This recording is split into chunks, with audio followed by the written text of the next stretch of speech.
Welcome to a new series of Let's Play DDO Permadeath. So my plan is to play through the whole game, or as much as I can, on this character, and I will record everything that he does. This is a Permadeath character. I'm in one of the Permadeath guilds, Extreme Explorers, on Sarlona, and so if and when the character dies, I have to leave the guild, and I usually delete the character at that point. So the videos will continue until I die. For people who watched the previous series, you will know that my previous Permadeath character died last week, which is why I'm making a new character now. So anyone that didn't see that and is interested in seeing how Permadeath usually goes, it goes well for a while and then you die, you can go and look at the previous playlist, which will be accessible on my YouTube account. Okay, so I've tried Palmasters a couple of times before, and I think the last one I made significant progress on died at around level 9. One of the things I found is that having high con is obviously really useful, as it is on all Permadeath characters, and indeed all DDO characters. So I'm going to try Dwarf this time. Wizards are not really short of feats, so I can afford to lose the bonus feat for being human. And Dwarf gives you extra con and doesn't really have any big drawbacks for playing a wizard, other than the losing the free feat. So I am going to see how this goes. In fact, the previous Palmaster I made, I went con 18, int 18 on a human and just had everything else as a dump stat. So I think Dwarven is definitely better than that. Alright, skills. Obviously concentration and spellcraft here. UMD and spot, since I have the points for them. Tumble at first level, which is always a good idea if you have the points.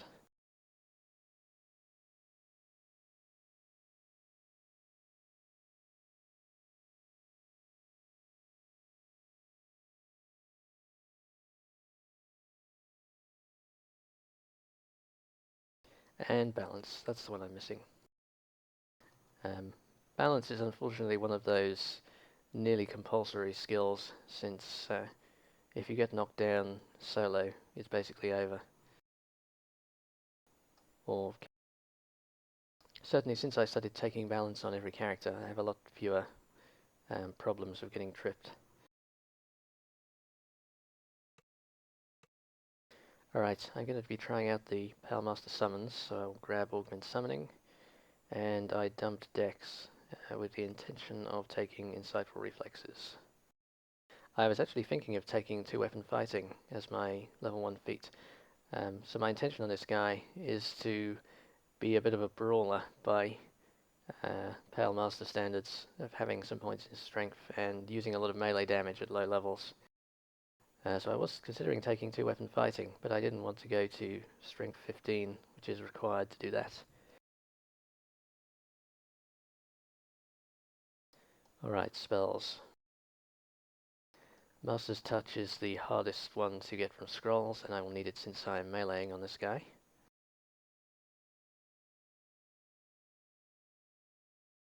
Maybe I can get away without detect secret doors, as my intelligence is high to begin with. What do I definitely need here? The shield is obviously an awesome spell.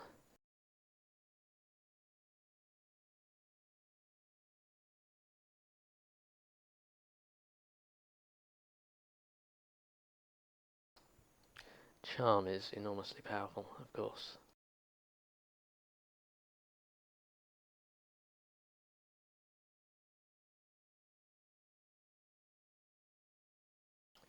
Sonic Blast is also awesome.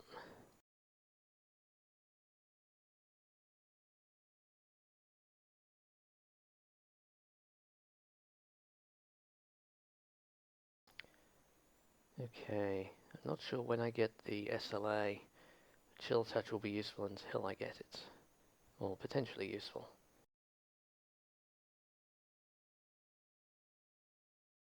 Let's take Mage Armor 2 just to begin with.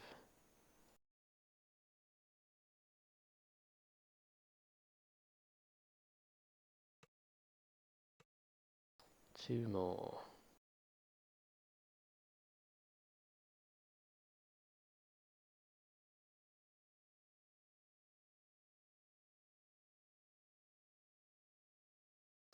Okay, that seems reasonable. So I like that my reflex and fort saves are both very good. My hit points will be good once heroic durability cuts in. Spell points are alright. Looks like I have all the important skills. Yeah, that looks plausible to me.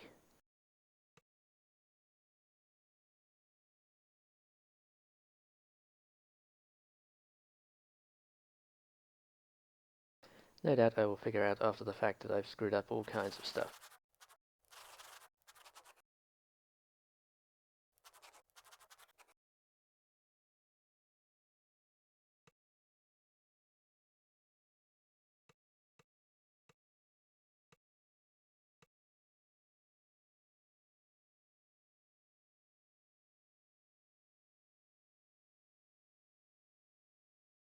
Alright, I think he is ready to roll. Okay, let's do it.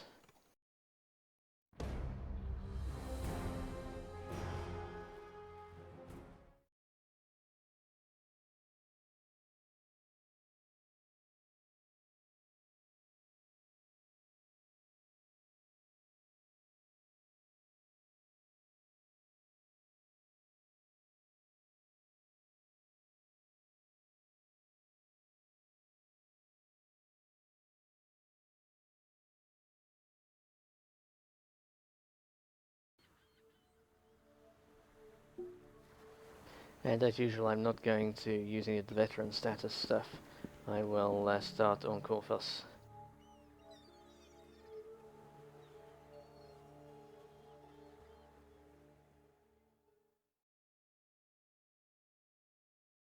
I always think it's more interesting to struggle through the low levels. It is, after all, the point of Permadeath is to see if you can survive all the way. So I kind of feel that starting at level 1 is the most interesting way You of doing find it. yourself waking on a shore of flotsam. Memories of a large white dragon striking your ship come flooding back. Can you talk? Speak to me! And I do always If play what through... the halfling said was true, Follow me. no one but you made it to the island alive. It may be worth following this rogue. For now. Yeah, I always play through the Grotto because there's a couple of named Sawagan in here that contribute to the monster manual. Plus Here we are. So you want a weapon or not? You do get more money and healing potions doing the Grotto.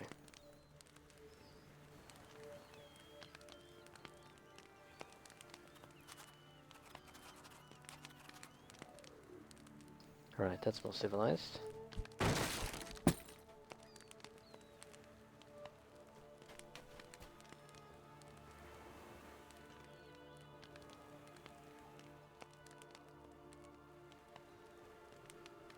Let's see here. That will do nicely.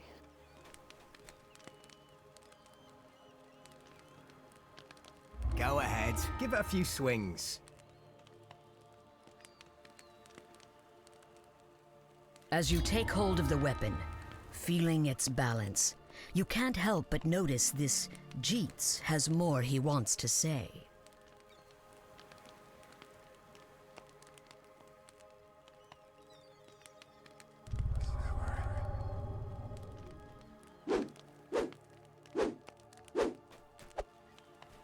Alright.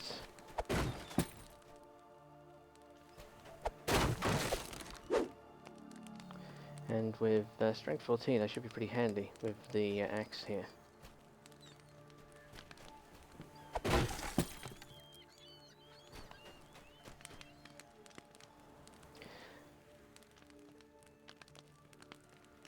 Selimus is at the grotto. Tell her to keep her knickers on. Selimus is in the grotto. I shall show you the way. I've seen one or two other videos of people let's playing DDO. At least one of which was a British guy who really took offence at Jeetz's accent. It is kind of a British Cockney stereotype, I guess. This is all from dragon-wrecked ships, like yours. But it doesn't bother me at all. After all, most of the stuff in this type of fantasy tends to be very cliched. It's only snowing because the dragon has frozen the island. I mean, we're on an island with a dragon on it besieging the island. Pretty fantasy cliche, but that's what works in fantasy. That's good. Lots of healing potions. Here we are. Go inside and speak with Selimus. I'll wait here for Jeetz.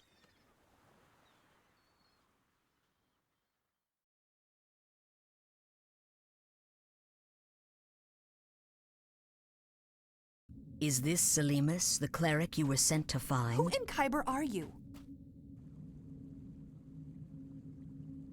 First, I shall surround us with a protection spell.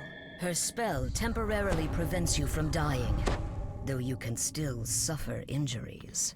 Alright. AC This 17. effect will wear off when you leave these caves. Now, let's be about it. AC 17 is pretty nice at this level. I always make sure the mage armor is worth using for the first level or 2 or 4. A gate? There must be a way to open it. Try up that ladder. I'll remain here and bash any Sahuagin trying to sneak out. You hear the shuffling and wheezing of some creature coming from the corridor ahead.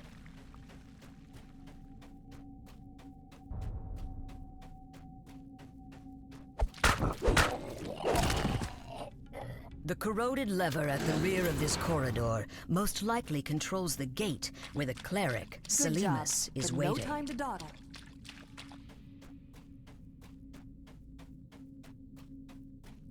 Selimus isn't too honked at me. Thanks for putting in the good word. Don't you worry, Selimus. I'm here to watch your behind now. The evil aura is oppressive. Sahuagin are behind this door. I'll take point. Talbron, cover me with your spells. Jeetz, kill anything that tries to flank us. You, open the door. Charge!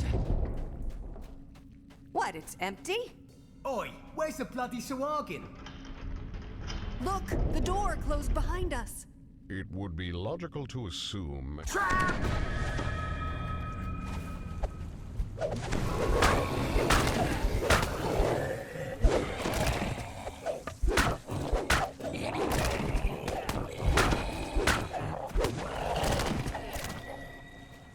There are more of them up there. Stay alert. Usual DDO rules, stay near the cleric. Purge the wicked!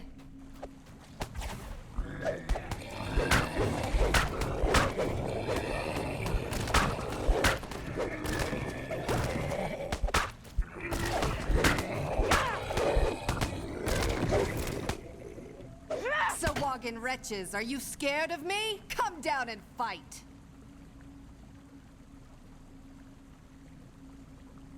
For the flame!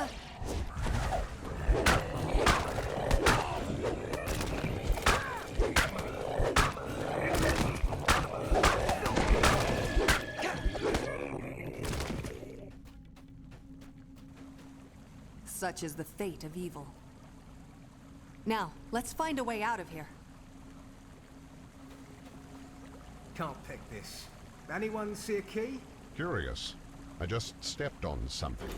A latch? Good work! I see a key down there. Who's up for a swim? Hydrophobia mean anything You to grab you? the silver key. Time to swim for the surface. I knew you'd come in handy. This way.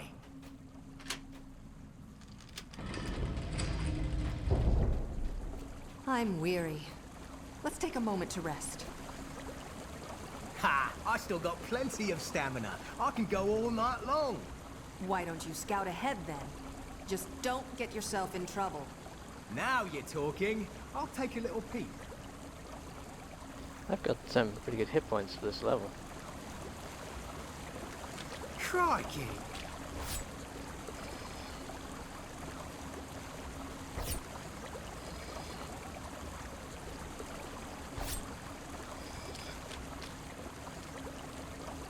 Right. Get on with it. Alright, I think I'm all hotbarred up. I'm missing my combat There's no feats match for yours, truly. You Doing- can open the door now. Doing close combat without trip and sunder available is odd. Doesn't You take two having some fun? It's time for us to go. takes some getting used to. I The just do High it Priestess instinctively should on be this up type of ahead. character. The onus for much suffering rests squarely upon her slimy, webbed hands. Well, I mean, the character I'm playing this way. Obviously, I'm meant to be casting here. There but, she is, performing some kind of profane blood magic. I will open the door. Prepare yourself.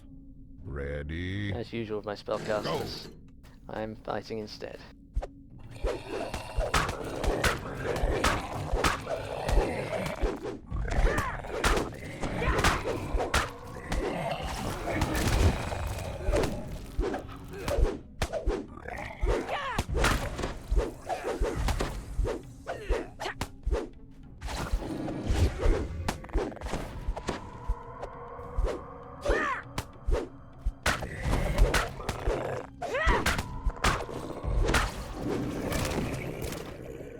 According to our employer, there's a secret passage around here somewhere leading to Korthos.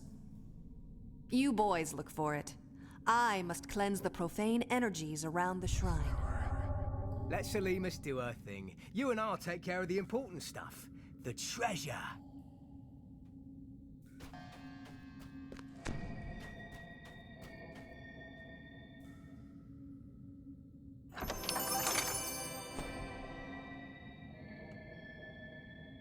Alright, that's the important thing, getting the My rogue arcane senses are augmentation robe. tingling. There's something fishy in this room. Try searching around.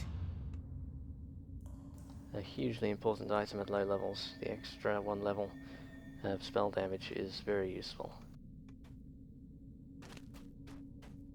You feel a stiff draft from somewhere in this room. Perhaps the Found the hidden secret passage to the village Go is in on. here. Brilliant. Tidy lasses and pints up the wazoo. Here I come. We're almost done here. The way out is up ahead. But first, I want to reward you for your assistance. Please, come speak with me.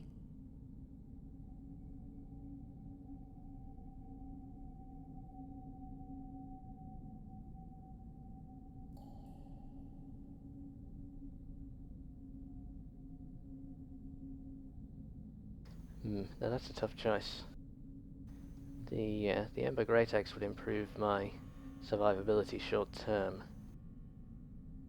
On the other hand, the Eternal Wand of Finger of Fire will be is a useful item generally, and it has some enduring value. Let's go with the Eternal Wand. I may regret it later, but well, I may regret it earlier, I think is perhaps the correct thing to say there. But later on, the Eternal Wand will be more useful, I think.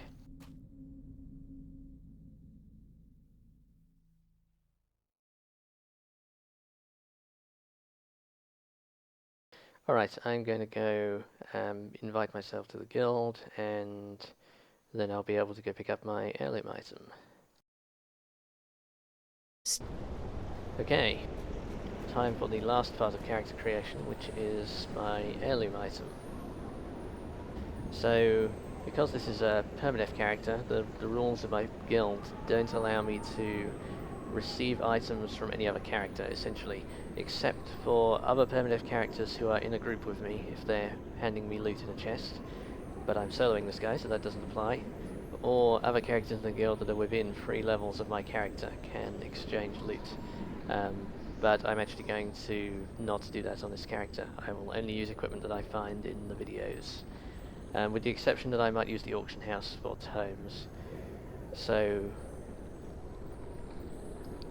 the guild rules allow you to buy stuff on the auction house, but I generally only use it for tomes. and crafting blanks if it's a crafting character, but this guy isn't. So generally you can't receive equipment from other characters because that would be a way of getting better gear than you could normally obtain.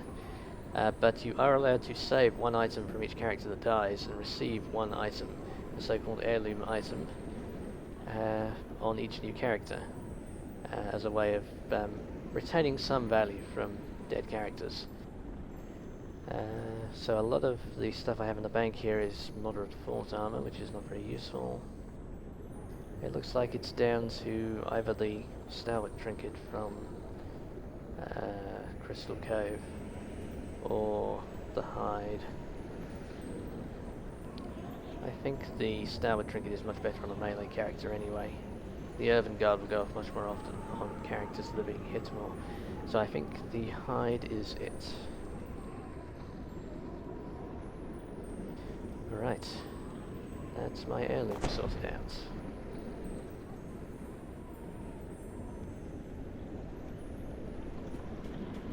Alright, I'm going to grab ship buffs. And I will see you in Korphos in a minute.